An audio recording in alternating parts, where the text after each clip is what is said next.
made are the sentiments that are not only prevailing in Kenya, but also out there.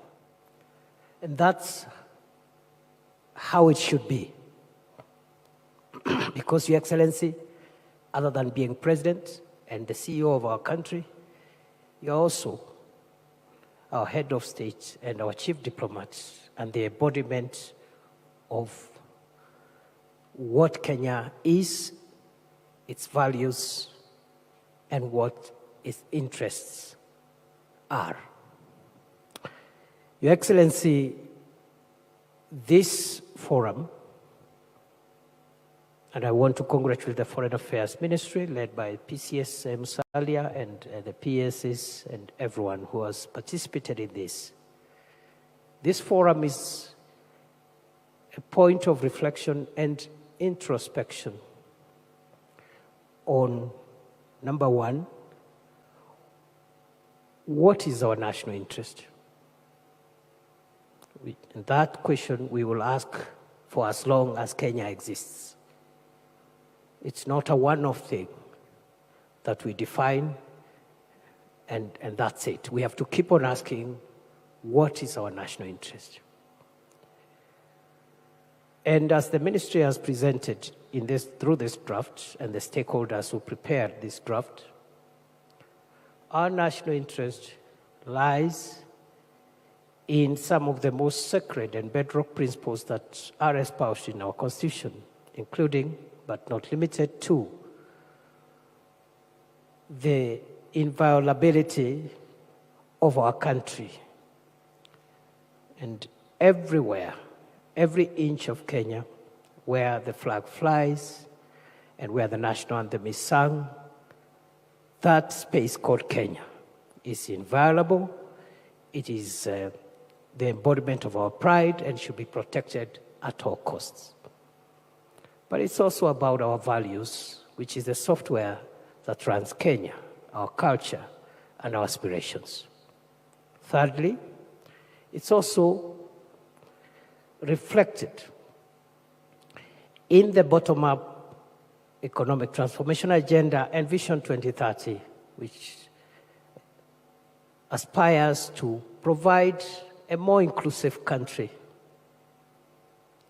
and greater sharing of the wealth and the resources of Kenya to benefit the entire population of Kenya and to pull as many people from our homeland, from dehumanizing poverty and sharing the ecological, natural, and the other resources that are available in our country to the benefit of as many people as we can. Your Excellency, that's the national interest, in my view. But it's also about the security and stability of our country. That leads me, as I move towards the conclusion of these remarks, to also say this, our national interest, is essential to our national survival. And therefore, this foreign policy is about the sustainability of our country in the decades and centuries to come. What is that will make Kenya survive in this very complex, competitive, and insecure world? Many decades when this generation might not be here, many centuries, obviously, when all of us will not be here. Is it not in making sure our country is stable as you continue to lead us, Your Excellency? Is it not in making sure that we protect the resources in our country, make them available to the majority of the citizens, fight corruption and make sure that the national wealth is used to benefit the country, projecting ourselves and selling our image out there as a country which is good for investment, which is good for business, and which can attract the resources from outside this country to come and benefit our people? Those are the questions that this foreign policy review should help us answer.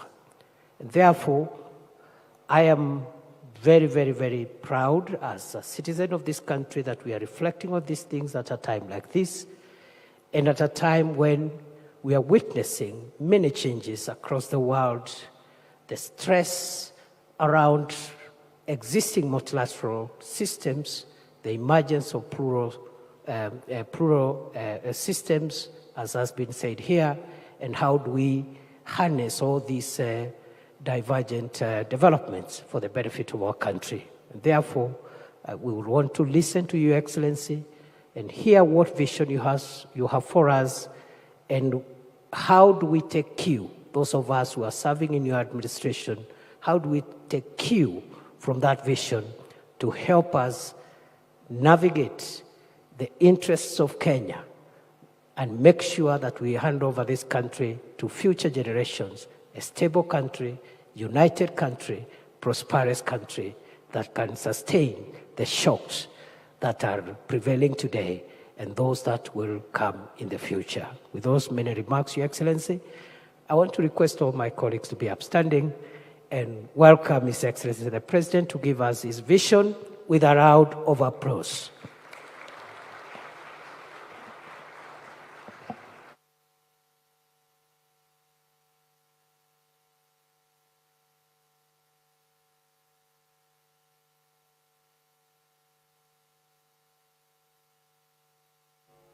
Thank you very much. Ladies and gentlemen, let's take our seats. Asanteni sana. Your Excellencies, honorable members, fellow Kenyans, let me first take this opportunity to congratulate the team led by our Prime Cabinet Secretary and the two departments of Foreign Affairs and of Diaspora Affairs for what I have seen is a job very well done. Congratulations from us. And today we mark a significant milestone in the crucial process of reviewing and consolidating our foreign policy into a comprehensive document. This policy reflects our strategic responses to global imperatives at both bilateral and multilateral levels, defines the values and principles driving our responses, and articulates our objectives as a nation. This transformation is timely, coming at the expiry of the shelf life of our 2014 foreign policy document that had been developed again in a concerted effort the way this one has been. Our foreign policy must align with the dynamic realities of both domestic and the international environment. Kenya's pursuit of national economic transformation necessitates a forward-looking, robust, patriotic, and people-centered foreign policy that will attract investments and secure our country's rightful place on the global stage. At its core, Kenya's foreign policy is more than the management of relations with other nations. It's about shaping a destiny for present and future generations that aligns with our national interests. This policy, therefore, ensures that diplomatic engagements deliver tangible benefits to every Kenyan, unlocking the power of cooperation, the promise of partnerships, and the potential of a shared vision for a prosperous and interconnected future for our nation. The time has come to dismantle the barriers that have traditionally confined foreign affairs to the executive. Instead, we must adopt a comprehensive, inclusive, whole of government and all of society approach involving parliament, the judiciary, civil society, faith-based organizations, our young people, women, and also all other active stakeholders. At the same time, our foreign policy must provide a sound framework for effective strategies that serve our national objectives, priorities, and interests through diplomatic engagement. Let me say this, that each and every one of us, whether we are members of the judiciary, members of parliament, members of civil society, whether we are sportsmen, whether we are business people, we represent Kenya in engagements with others. And therefore, we have a diplomatic responsibility to represent our country well. Its ultimate aim, naturally, is to improve citizen welfare, drive national progress, and contribute to shared regional and global prosperity. Globalization has driven intensive integration and interdependence, blurring the line between domestic and foreign policy. This makes it imperative to redefine and reestablish a distinct, comprehensive foreign policy framework. And this is the exercise this ministry is engaged in. The new foreign policy document outlines clear objectives, identifies emerging trends, and proposes effective responses to global dynamics. It incorporates mechanisms for implementation, monitoring, and evaluation, ensuring that our diplomatic sector serves as a catalyst for Kenya's prosperity. Notably, it highlights opportunities in emerging fields, such as the digital diplomacy and climate diplomacy. As you all know, we progressively have raised Kenya's diplomatic profile. It is the reason why, for the first time in Nairobi, we held the first ever African Climate Summit in Nairobi. And I did it specifically because Nairobi is the environmental capital of the world, and we must lead in matters environmental diplomacy. It is the reason why our voice as a country is counted on by our African friends, by the global community, and we carry the weight of the fact that Kenya hosts the United Nations Environmental Program, and it is the reason why we have leveraged on it to raise the profile of our country and to make sure that Kenya plays in the right league. And I am looking forward to the Ministry of Foreign Affairs continuously managing that space in a manner that profiles Kenya positively. Without a doubt, economic diplomacy remains central to our foreign policy. Kenya's position as a regional financial hub, backed by a strong banking sector and hosting the largest World Bank station outside Washington, underscores its importance.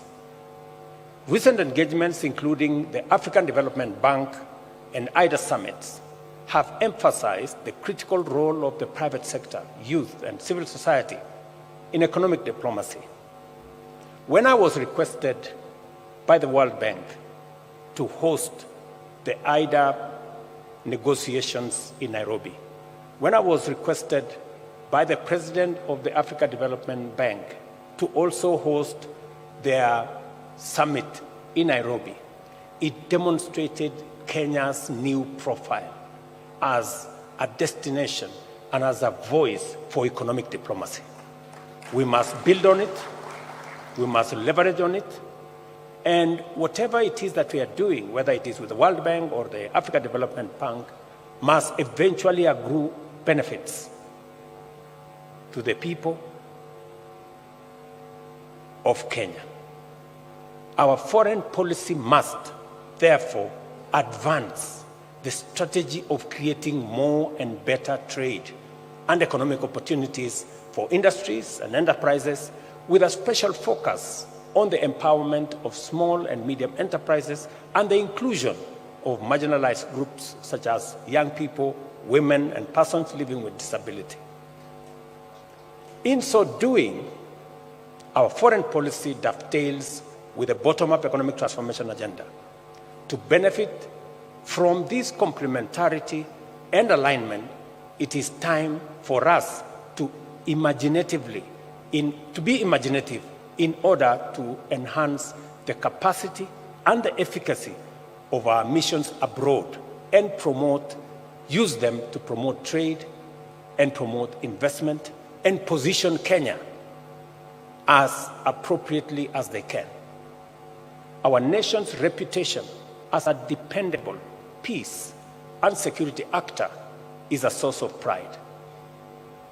Kenya has established strong credentials in the area of regional, Pan-African, and global peace and security engagements and operations. Our long-standing tradition of effective peacemaking, peace building, and peacekeeping has defined us as a force of common good in our region, in our continent, and globally. And sustaining this positive legacy is an important strategic priority for us. I expect the ministry to continuously focus in this space. It is the reason why we are engaged in all the interventions. Now in South Sudan, we're also engaged in the main Sudan. We are engaged in Somalia. We've just come out of DRC. And the global community approached Kenya to take our place in Haiti. It was not because of any other reason. It was because Kenya has positioned itself as a country that understands peacemaking, peacekeeping, and peace diplomacy has been, over time, a place where Kenya excelled. And it is our intention, and I'm sure you will put into the finer detail of this document on how Kenya can leverage on that space to make sure that we not only play our role, but we also profile our country positively. This is why, at the moment, Kenya is leading the UN-approved multinational security support mission in Haiti and mediating peace efforts in different parts of our region, including South Sudan, as I have said, Sudan, and across the region. We are determined to remain a peaceful nation, at peace with ourselves first, at peace with our neighbors, and also working with friends across the world. Under the Shirika Plan, which is another huge invention of Kenya, our innovative refugee program, we aim to transform camps into integrated settlements, setting a global standard for sustainable and affirmative humanitarian response.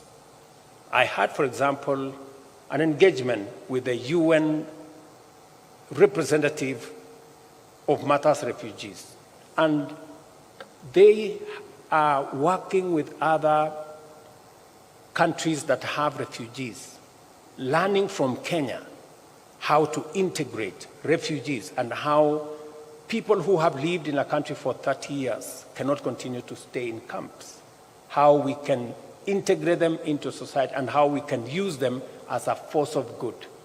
And we are making huge strides in that space. I hope this policy document will capture the innovative measures we have taken with our refugees, use them to profile our country, use them for matters diplomacy so that we can contribute to the welfare of not just refugees in our country, but refugees living everywhere in the world.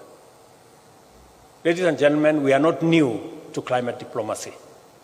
Our country has a long and proud tradition of environmental diplomacy that dates back to our earliest years as a republic. By 1972 Copenhagen Summit, our voice and stand with respect to ecological stewardship, biodiversity conservation, and environmental sustainability was distinct and well-defined. We have sustained efforts to consolidate our role as a champion for conservation in the face of relentless global warming, which has ushered in unprecedented climate change. It has become imperative that we take a strong stand to promote urgent and effective climate action locally and globally. As chair of the Committee of African Heads of State on Climate Change, I had the honor, as I informed you earlier, of co-hosting the inaugural Africa Climate Summit in Nairobi, which produced the landmark Nairobi Declaration, a collective position of Africa's pathway to climate action, sustainable investment, and green industrialization. Kenya's role in shaping global climate conversation is a testament to our commitment and our dedication to matters climate. Kenya's engagement in global health diplomacy is also guided by lessons learned from COVID-19 pandemic and our commitment to enhancing inclusion and equity by promoting public and private investment to expand access to quality healthcare, address disparities, and strengthen domestic health systems while partnering to address pandemics and emerging public health challenges, not just in Kenya, not just in our region, but globally. As a national policy priority, Kenya is committed to sustaining its strong contribution to deepening regional integration through various initiatives, including the accelerated implementation of the East African Treaty and protocols, as well as promoting the free movement of people, goods, and services across borders. This commitment extends to our obligation under the Common Markets for Eastern and Southern Africa, COMESA, the tripartite free trade agreement that again came into force this year in May after meeting the threshold, and our efforts to actualize the Africa Continental Free Trade Area. To this end, we have adopted a visa-free policy and the Pan-African Payment and Settlement System to facilitate free movement and promote intra-Africa trade. Let me say this with clarity, that we have championed, we've taken the front line in making sure that Africa trades together, works together, and we ease movement within this continent. It is our voice and the recognition of Kenya's contribution in matters diplomacy around African integration that led the Africa Union in the 37th summit in Addis to ask Kenya to lead the way in reforming the Africa Union to make it a fit-for-purpose organization that can speak to the interests of Africa, the aspirations of the African people. And I want to promise you that I am putting together the report after meeting several stakeholders, and in February, I will be filing the first report to see how we can make the Africa Union a fit-for-purpose organization to drive our integration, to drive our investment and trade, and to make sure that we position our continent as we position Kenya in the right trajectory as we look into the future. On continental leadership and governance, Kenya upholds the Africa Union's Constitutive Act, champions the Pan-African principle of developing and applying African solutions to African challenges, and vigorously promotes Africa's interests and positions in multilateral fora and on the global stage.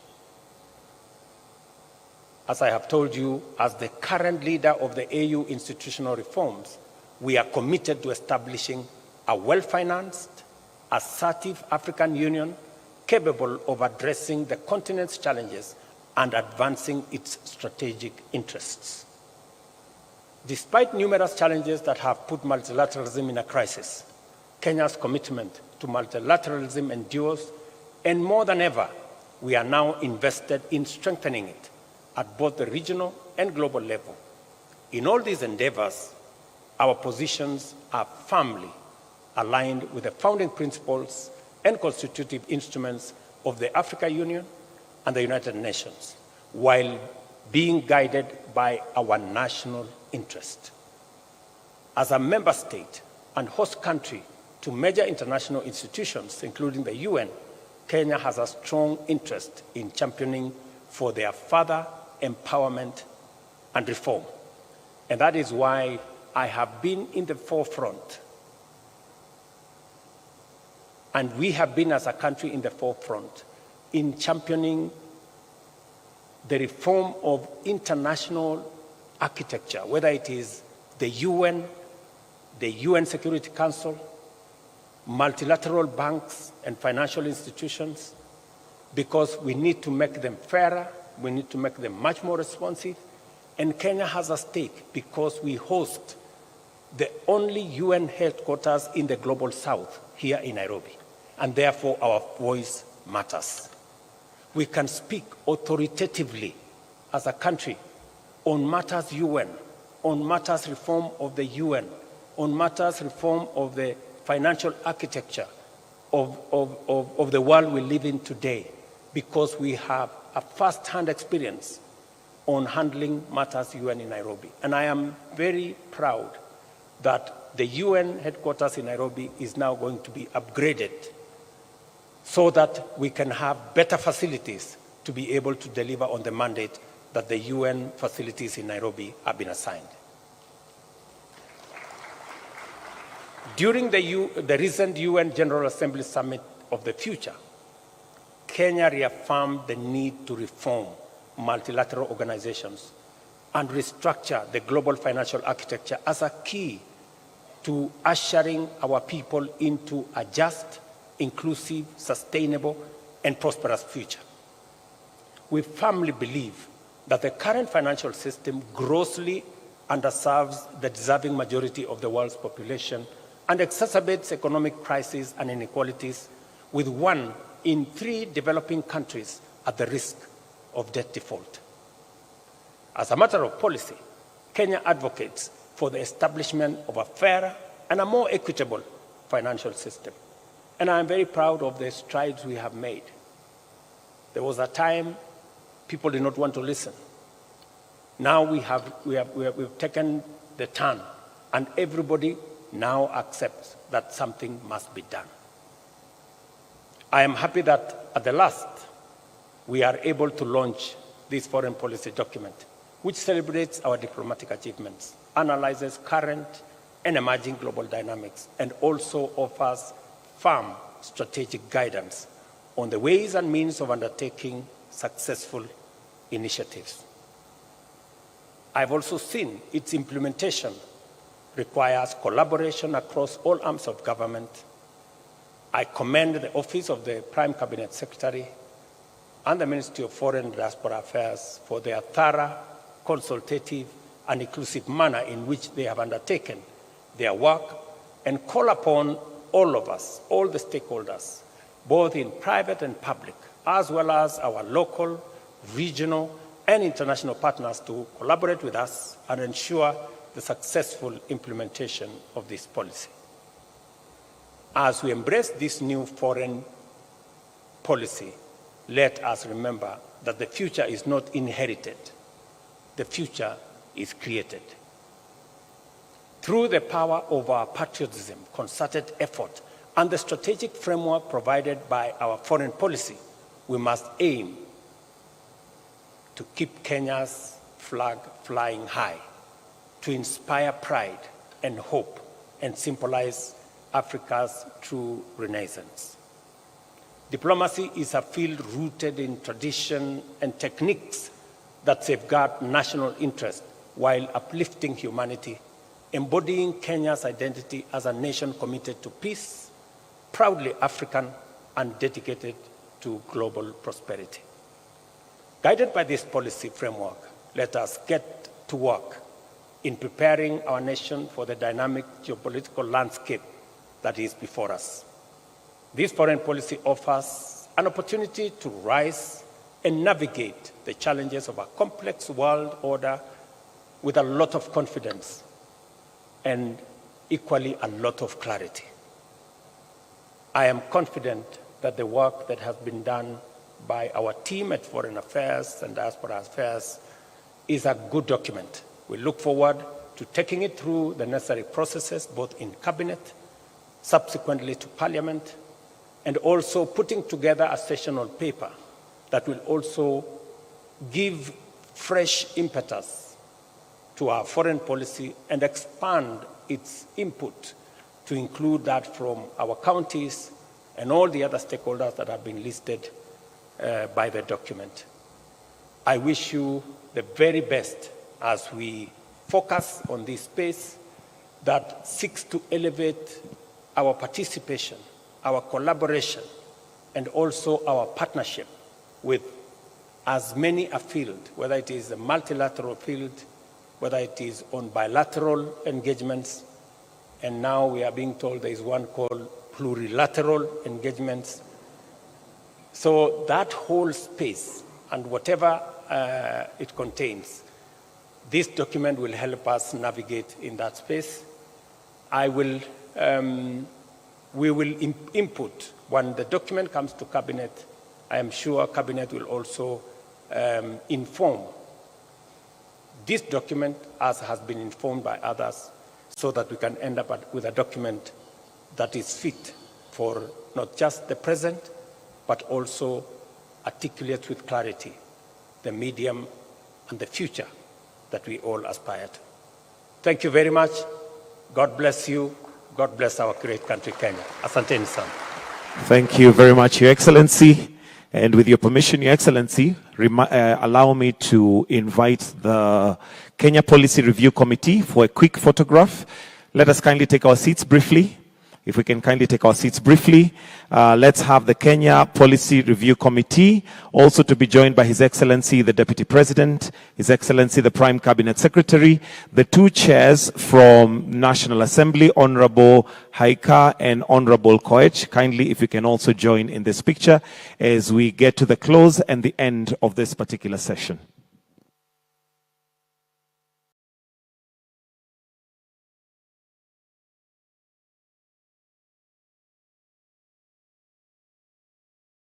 We'll have two rows. PS Diaspora, if you can come on this side, please. Then we'll have PS MFA on that side.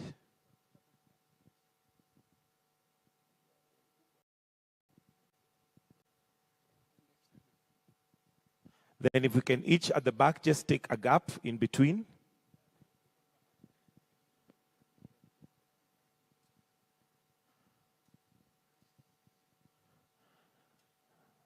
Just find a gap in between.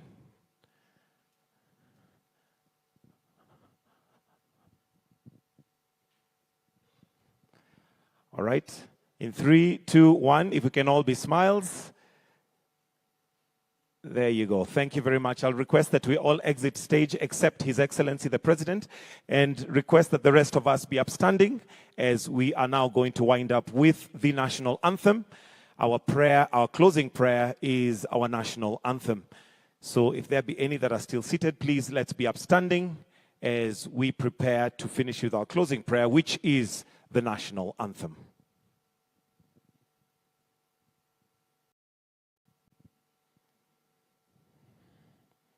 The national anthem.